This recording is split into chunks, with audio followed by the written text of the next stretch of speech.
the President of the United States to do everything he can to help Ukraine win on the battlefield now and change course? That's a big question. In terms of legal action, there's one legal action I wasn't necessarily going to say this, but you teased it out of me. You say and say. The one legal action that we're going to consider tonight, but I've not yet had proper time to look at it, is whether we can go to judicial review to make these mayoral elections go ahead. That is something I'll be looking at tonight, and I can't really give you a firm opinion on it now, only to say that we have talked to our lawyers briefly before we came in this room, and we're considering that. When it comes to generally fighting libel actions, defamation actions, I have fought them in the past.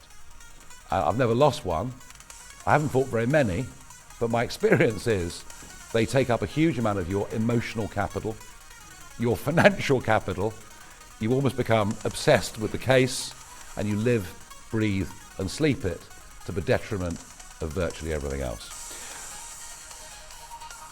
What is clear is that, I think I said it already to one of the earlier questions, I think that Putin is not looking for any sense of a fair and equitable deal, and I made it clear at the weekend and you know, you could argue that the limits of size put on the Ukrainian army are bigger than they ever would have been in peacetime.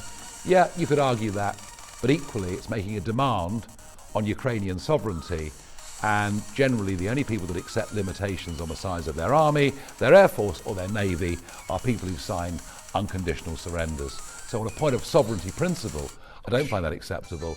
And, you know, look, of course there are arguments about Russian-speaking areas, there are arguments about what might have happened over the course of the last 20 years, 100 years, you know, all of that's complicated.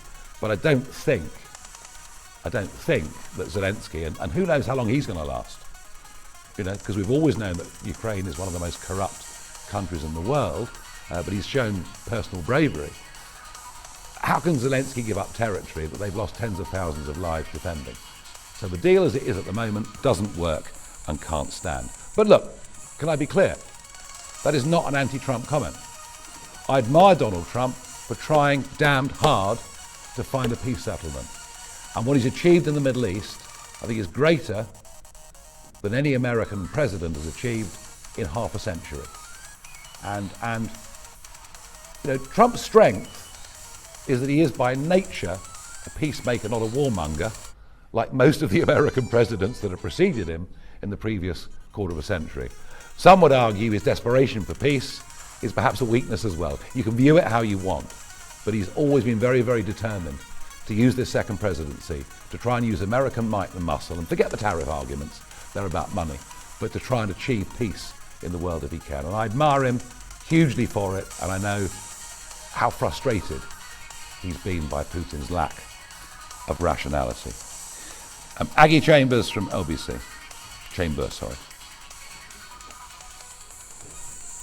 Chambers from LBC. Can I just check what you meant in your responses to Damien Grammaticus and Harry Horton? Because it seemed like you were suggesting that the alleged comments should be placed in the context of time.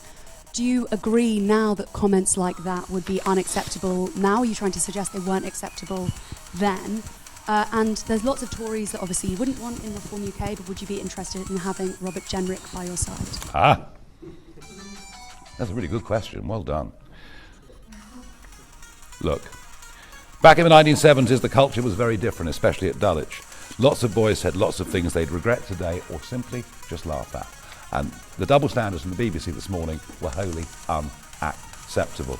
Now, the Jenrick question cropped up in an article in the Times that popped up to my surprise last night, which basically said that people within Reform were advising me that I should reach out to Robert Jenrick. And I get people in Reform urging and advising me every day to reach out to sporting figures, to reach out to business figures, to reach out to media figures, to reach out to political figures, and have one or two suggested I should reach out to Jenrick. Yes, they have, because they believe that his conversion from being the Remainer Robert Jenrick to being what he is today is a genuine one. And I don't know, but if it is a genuine one, I'd be more than happy to talk to him. Okay. Right, we've got a couple more to go through. Lucy Dunn from The Spectator.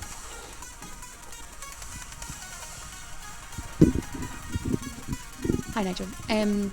You talked earlier about the need for nominated figures in devolved areas helping people turn out and vote.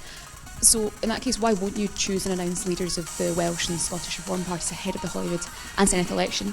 Are you worried about being overshadowed, perhaps? And just as if I may, please.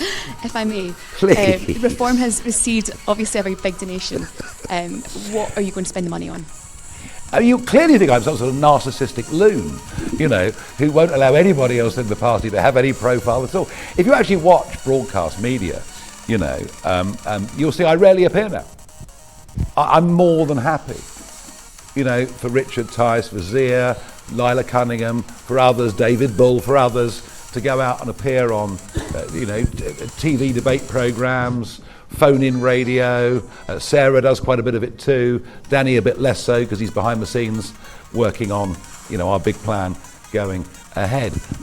I want as much talent in the party as possible, and I absolutely can't wait for somebody who's better looking, younger, more intelligent and more articulate than me. And when that person comes along, I will recognise it and I will know it, and I'll be delighted because I can get back down the pub or do whatever else I want to do. But for the moment, I'm going to spearhead this, I'm going to lead this, and I've got 30 years of experience, and nobody else in Britain knows how to start and build a political party from scratch. If Jeremy Corbyn and Zara Sultana had come to me, things might have been very different for their organisation. I'm in Scotland on Saturday, and I think there'll be a story or two that your magazine will want to cover. Midday, Saturday, Falkirk, McDonald Hotel. See you there. Archie Earl from Unheard with 3 more.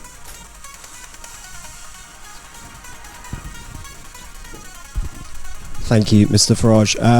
Former Reform MP Rupert Lowe recently appeared on American journalist Tucker Carlson's podcast. Did you reject the chance to go on the podcast before he went on?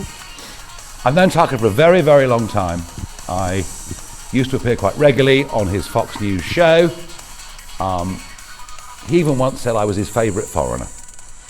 But relations between us have cooled a little in recent times. Thank you. Rowena Mason from The Guardian.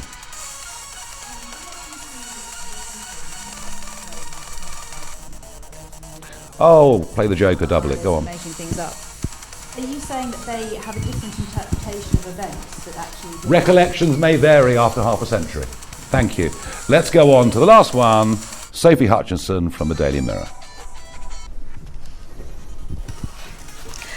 Sophie Hutchinson from the Mirror. So, you read the letter from your school friend. I did. Thank you for that, which says that you did say offensive things at school. I say them every day. Whether they were with malice or not, deliberately every day. I've said offensive things today.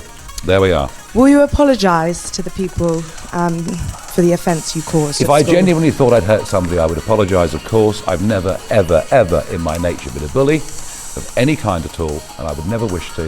And I look forward to a proper apology for homophobia, sexism and racism coming from our national broadcaster. Yes? Mr. Farage, can I ask you... Yep, handle it. Yep. You weren't on the list. I am on the list. What are you on now? What should happen, Mr. Farage, to Councillor Ian Cooper, Staffordshire County Council Reform leader, who it said has posted messages racist, hurtful, abusive, profiling people like David Lammy and Sadiq Khan? What should happen to him? I discovered this at 5 o'clock yesterday afternoon. I was slightly shocked that there appeared to be a social media account which had not been declared to us, and part of vetting is people have to be honest with us and declare what social media accounts they've had. And, with candidates, whether they're candidates or elected, you can deal with problems in their past, whatever they might be, personal, you name it, but you have to know what they are. So I made a snap decision at 5 o'clock yesterday afternoon